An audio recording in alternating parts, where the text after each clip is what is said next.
जय श्री राम। हमने सुंदरकांड में अभी तक 34 चौपाइयाँ कंप्लीट कर ली हैं, जिसमें हमने पढ़ा था कि सुग्रीव अपने वानरों की सेना को बुलाता है, सेनापतियों के समूहों को इकट्ठा करते हैं और वानर आते हैं। बहुत सारे वानर हैं, भालुओं का झुंड आ रहा है और जो कि अनेकों कलर में है, उनके विभिन्न विभिन्न कलर में है और अतुलनीय बल है, बहुत बलशाली हैं वो लोग। चलिए आगे पढ़ते हैं। मंगल भवन अमंगल हारी द्रवहु सो दशरथ अजर बिहारी। दीन दयाल बेरद सांभारी हरो नाथ माम संकट भारी।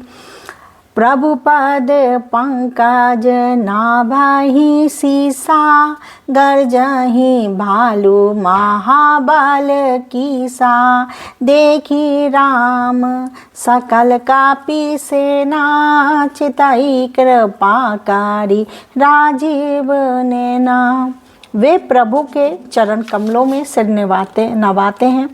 जो भी बानर और भालू वगैरह आए थे, महान बलवान रीछ और बानर गरज रहे हैं। श्री राम जी ने बानरों की सारी सेना देखी, तब कमल नेत्रों से कृपा पूर्वक उनकी ओर दृष्टि डाली। मतलब उनके बड़े विशाल नेत्रों को राजीव नयन वाले कहते हैं भगवान के लिए। तब उन्होंने अपनी जो है दृष्टि उन बानरों की तरफ देखी, उनको देखा। राम कृपा बल पाई कपिंदा भय पछजोत मनहु गिरिंदा। हर्ष राम तब की न पाया ना सगुन भय सुंदर शुभ नाना।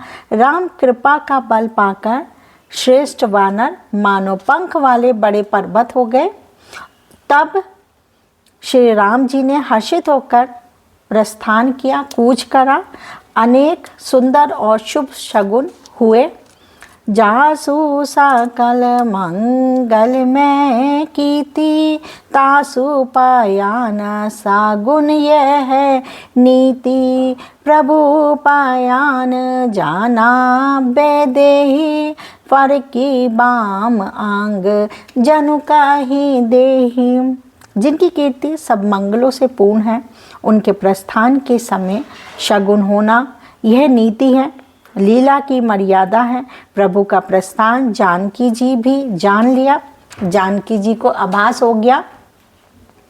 उनके बाएं अंग फड़क फड़क कर मानो कह रहे थे, श्री रामचंद्र जी आ रहे हैं। जोई जोई सगुन जानकी ही होई असगुन भयउ रावण ही सोई।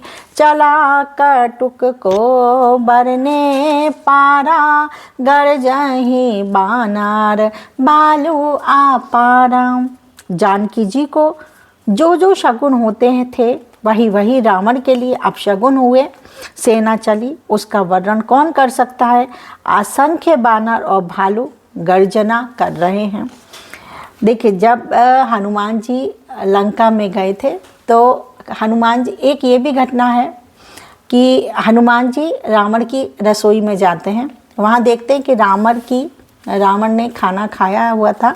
उसकी थाली थी, थाली में एक कटोरी थी जिसमें दही झूठा पड़ा हुआ था।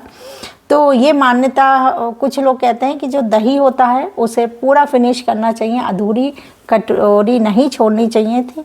तो जो ऐसा कर रहा था तो उन्हें ये आभास हुआ कि मृत्यु इसकी निकट है, क्योंकि इसने दही छोड़ रखा है।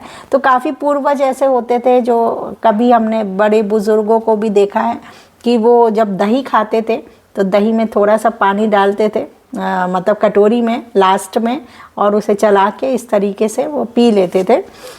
तो वो होता होगा, कुछ मान्यता होगी। तो वो इस तरीके से गर्जना कर रहे हैं।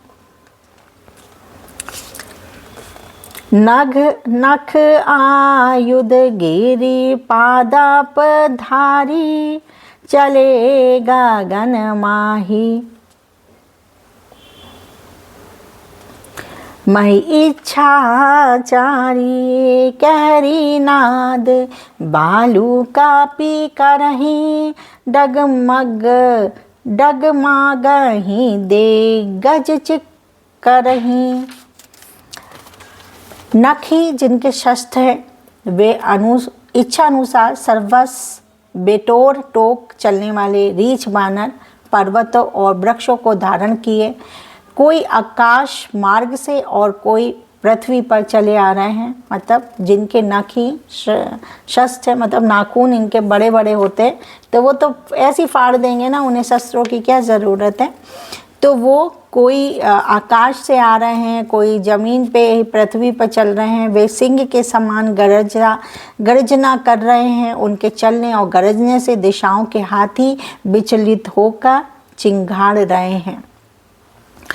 चिंकारही दिग्गज डोल मही गिरी लोल सागर खर भरे मन हर्ष सब गंधर्व सुर मुनि नाग किन्नर दुख टरे निकट कटहि मर कट बिकट भट बाहु कोटि कोटन धावहि जय राम प्रबल प्रताप कौशल नाथ गुण गण गावहि।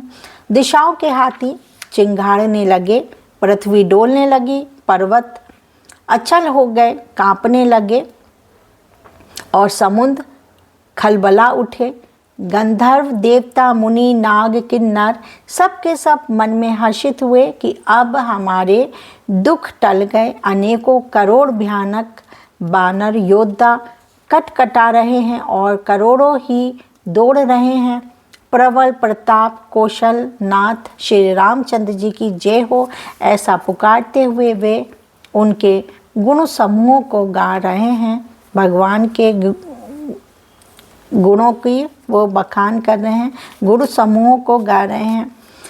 सही सकन भार उदार हहि पति बार बारहि मोहाई गह दसन पुनि पुनि कमठ पृष्ठ कठोर सो किमि सोहाई रुधिर रुचिर रघुवीर रुचिर प्रियान प्रस्थिति जानी परम सुहावनी जनु कमठ खप्पर सर्प राज जो सो लिखत अबिचल पावनी। उदार परमश्रेष्ठ तथा महान उदार परमश्रेष्ठ एवं महान सर्पराज शेष जी भी सेना का बोझ नहीं सह सकते।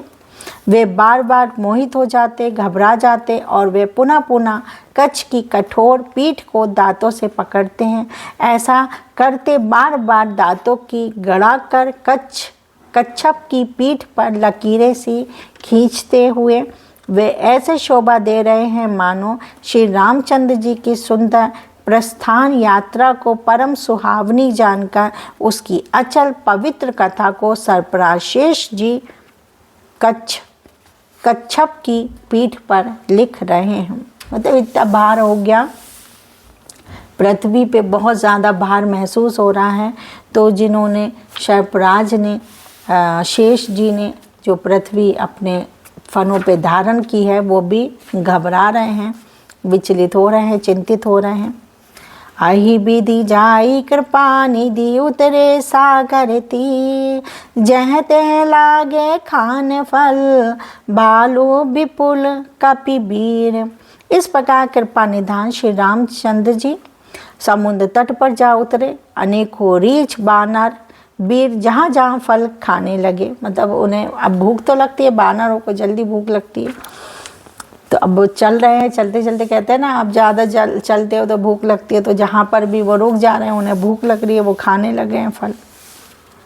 मंगल भवन अमंगल हारी द्रवहु सो दशरथ अजर बिहारी दीन दयाल बेरद सांभारी हरो नाथ मम संकट भारी उहानी साचर राई सा शंका, जब ते जारी गयों का पीलंका, निज निज गृह सब करही बिचारा, नहीं निसीचर कुल केर उबारा।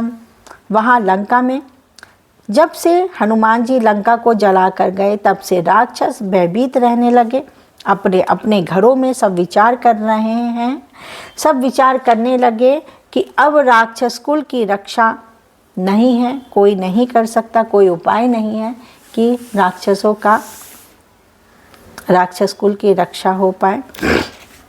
जासु दूत बल बरनी ना जाई, जहीं तहीं आए पूरे कबन भलाई। दूतिन सन सुनि पुर जान बानी, मंदोदरी अधिक आकुलानी। जिनके दूत का बल वर्णन नहीं किया जा सकता, उसके स्वयं नगर में आने पर कौन भलाई है।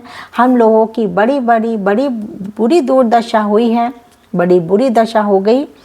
दूतियों से नगरवासियों ने के वचन सुनकर मंदोदरी बहुत ही व्याकुल हो गई। मतलब वो आपस में जब बातें कर रही हैं तो ये भनक जब ये बात सुनी, मंदोदरी भी बहुत व्याकुल चिंतित हो गई।